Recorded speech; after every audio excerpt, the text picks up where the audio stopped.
Subscribe now and press the bell icon. Never miss an update. सास का मायका प्रेम। रिद्धि की सास को हर वक्त अपने मायके का गाना गाने की आदत थी। अरे बस करना माँ, मामा का ये किस्सा तो 50 बार पहले भी सुना चुकी है। अरे हाँ, तो क्यों ना बताऊं? तेरे चाचा तो उस वक्त हाथ झाड़ कर खड़े हो गए थे। तब मामा ही था तेरा जो आगे आया और मदद की। देखो अब ठीक है ना, जो हो गया सो हो गया। क्यों एक बात को हमेशा गाती रहती हूँ। अब तो बहू घर आ गई है, उसे तो सबको मान कर चलना है ना कि सिर्फ सास का मायका ही समझेगी वो। तभी वहाँ रिद्धि आ जाती है। माँ, आज मैं घर जा सकती हूँ? माँ को मेरी बहुत याद आ रही है। शादी के बाद एक बार भी नहीं गई। हाँ तो कौन जाता है? अरे मेरी शादी के बाद जब मैं विदाई होकर आई, इतना बड़ा ससुराल मेरा, खाने वाले 10 लोग और बनाने वाली मैं सिर्फ एक। ऐसा लग रहा था जैसे सिर्फ खाना बनाने के लिए ही ब्याह किया है। वो तो मेरा भाई था, गांव से एक काम करने वाली चाची को भेज दिया जो मेरा हाथ पटाती थी, और उसको पैसा, खाना, कपड़ा, रहने के लिए कमरा, वो सब किसने दिया था? तुम्हारे भाई ने। ये मामला रोज का था। ससुर भी जब गुस्सा होते तो वो सारी बात कह देते जो उनके मन में इतने समय से चल रही थी। मेरा भाई, भाभी, भतीजा, भतीजी सब छुड़वा दिया। मैंने जीवन भर सिर्फ तुम्हारे परिवार वालों से निभाया, लेकिन अब भी चैन नहीं है तुमको। बहू के सामने सास को लगा कि उसकी बेइज्जती हो रही है।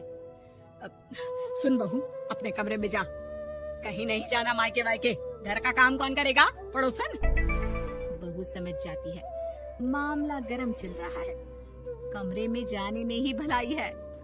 कमरे में क्या है? तुम्हारी माँ हर वक्त चिक चिक चिक करती रहती है। कल ताई मिली थी तुम्हारी मुझे, लेकिन मजाल है सासू माँ की उन्होंने एक बुराई की हो, लेकिन सासू माँ जब देखो तब ससुराल के लोगों की बुराई करती रहती है।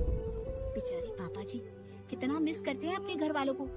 मेरा तो बड़ा मन करता है कि ताऊ जी, चाचा जी और सब मिलकर रहे, ना साथ रहे लेकिन आना जाना तो ठीक से रखे। हिंदुस्तान और पाकिस्तान एक हो सकता है, लेकिन चाचा और ताऊ के परिवार के साथ हम लोगों का मिलन ना जी ना कभी नहीं हो सकता। ये बात है। देखिए, मेरे साथ ना ज्यादा चैलेंज मत करिएगा। ऐसा कोई काम नहीं है जो मैं नहीं कर सकती। ससुर जी जो कि बहू की बात सुन रहे थे सामने आ जाते हैं।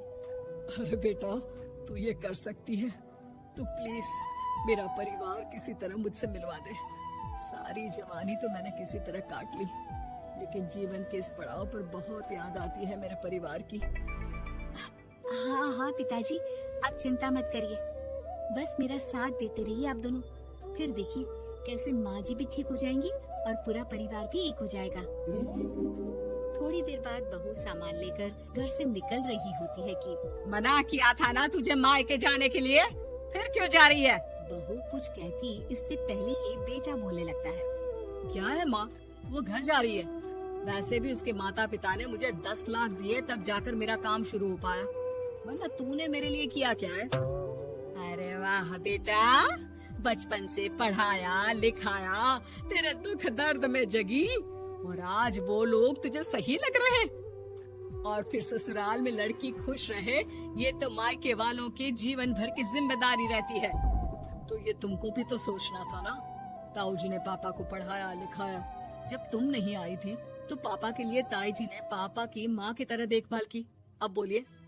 अरे तू कुछ नहीं जानता बेटा, तेरे पापा को सब पता है, तभी वो उन लोगों से वास्ता नहीं रखते। मैं उन लोगों को जानता हूँ, लेकिन मैं तुम्हें नहीं जानता कि तुम्हारे मन के लायक काम नहीं हुआ तो तुम घर की शांति बर्बाद कर दोगी।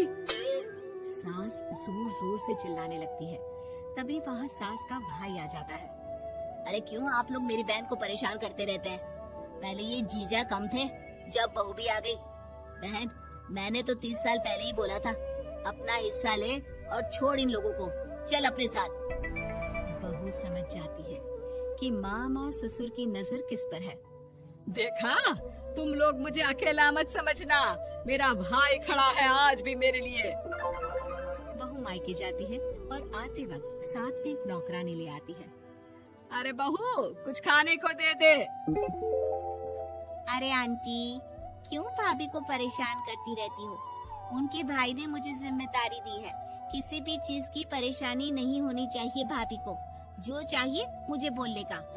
आय हाय, बहू के मायके वालों का इतना दखल। ये मेरा घर है, कोई कल का आए इसे पूरा कैप्चर कर ले, ये बर्दाश्त नहीं होगा मुझसे। क्या हो गया सासू माँ?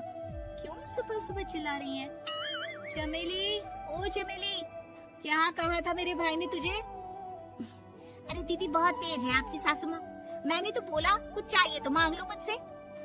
अरे निकल यहाँ से, घर को रेलवे स्टेशन बना रखा है, जो देखो वो घुमा जा रहा है यहाँ से वहाँ। ये कहीं नहीं जाएगी। ये जाएगी तो घर का काम कौन करेगा? मैं। हाँ, और क्या करती है बहुएं? घर का काम ही तो करती है, इसमें नया क्या है? तभी वहाँ ससुर जी आ जाते हैं। हाँ, तो यही बात तो तुम्हें भी समझनी चाहिए थी ना। आज बहू के मायके से नौकर आ गया तो तुम्हें बुरा लग रहा है? अरे तो उस वक्त गर्मा गर्म खाना तो सबने खाया ना। ऐसा तो नहीं है कि मेरे मायके का नौकर था तो सिर्फ मेरे लिए बनाता था। अरे निकालो इसे, फिलहाल बाद में बात करती हूँ। सास का गुस्सा जोर से नौकरानी पर फूटता है। तभी वहाँ बेटा सामान के साथ आकर खड़ा हो जाता है। चलो रिद्धि, तुम ठीक बोलती हो। मेरी माँ को तो हम लोगों की कोई फिक्र है ही नहीं, ये तो सारा दिन सिर्फ अपने बारे में सोचती है। और देखिए, मैं अब से कह रही हूँ कि अब से इस घर की तरफ आपको देखना भी नहीं है। नहीं आना आज के बाद इन लोगों से मिलने। हाँ हाँ, बस कभी कभी दिन में 2 बार मिलने आ जाओ। नहीं, बिल्कुल नहीं। ससुर झूठा नाटक करते हुए। मेरी बीवी ने मुझे मेरे ही परिवार से दूर कर दिया, आज बहू मेरा इकलौता बेटा दूर कर रही है। हाय, कैसे जीऊंगा मैं? वाह, वो भाई जो आपको बेटे की तरह मानता था, उन्हें छोड़ने में तो दुख नहीं हुआ। आज खुद का बेटा छोड़कर जा रहा है तो कैसे जीऊंगा? बड़े आए। अब सास समझ चुकी थी कि उससे गलती क्या हुई है। मुझे माफ कर दे बहू, अब मेरी समझ में आ गया कि अपनों से दूर कर बीवियां पति का भला नहीं बल्कि उन्हें जीवन में अकेला कर रही है। मुझे माफ कर दे, मैं अब सबसे माफी मांग लूंगी। ससुर जी दूर से बहू को हम सब दिखाते हैं। Yeah.